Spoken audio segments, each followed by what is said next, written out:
Deməli, ötən gün yenə başıyaq ütürük. Buna bizdə başıyaq deyirlər. Malıda, qoyuna da. Bişirəndə də baş, ayaqlar, bir də qarın hamısını bir dəfəyə atıb bir qazanda bişirirlər. Mən 18 yaşında Bakıya gedəndə tələbəlikdə gördüm ki, xaş deyən bir şey var. Ancaq heyvanın ayağını, dırnağını atırlar, onu bişirirlər.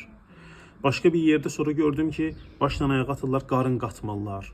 Son zamanlarda yenə bir dostumuz dedi ki, biz daha çox malı, heyvanı bişirəndə dilini qırağa qoyuruq. Dili hamısını bir yerdə bişirəndə şey eləyir, acılıq verir heyvana. Belə fərqli metodlar var. Biz başıyaq deyirik, hamısını da bir yerdə bişiririk normalda. İndi birazdan bunun buynuzlarını kəsəcəm. Kəsib içərisində biraz ütəcəyik. Buynuz olan yerlərində bəzən qurtsad da ola bilir. Oranı təmizləyəcəyik. Sadəcə indi üstünə hiss verdim ki, buynuzun dibi ortaya çıxsın. Buynuz kəsmək deyəndə bu başıyaq ütmək məsələsi uzun zamanda Şəkidə yaşadığıma görə orada eşitmişəm ki, ictimai publik hamamlar var.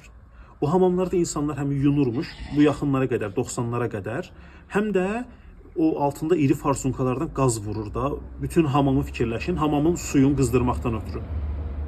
Onda cəmaatın başıyağı olanda aparıb verir ora. O istilik sistemindən məsul olan adam da orada başıyağı ütür, adama qaytarır. Bu yaxınlarda tarixi hamamların birində araşdırma eləyəndə gəlibdilər. Görüblər ki, hamamın bir qırağında həyətdə çoxlu buynuz var, heyvan sümükləri var belə. Deyiblər ki, bura görəsən qədim məbəddir, ayin keçirdirlər, nədir? Şəkillərdən biri də deyibdi ki, orada başıyaq ütüb heyvanı buynuzu kəsib atıblar ora. Belə maraqlı məsələ. İndi davam eləyirik ütməyə.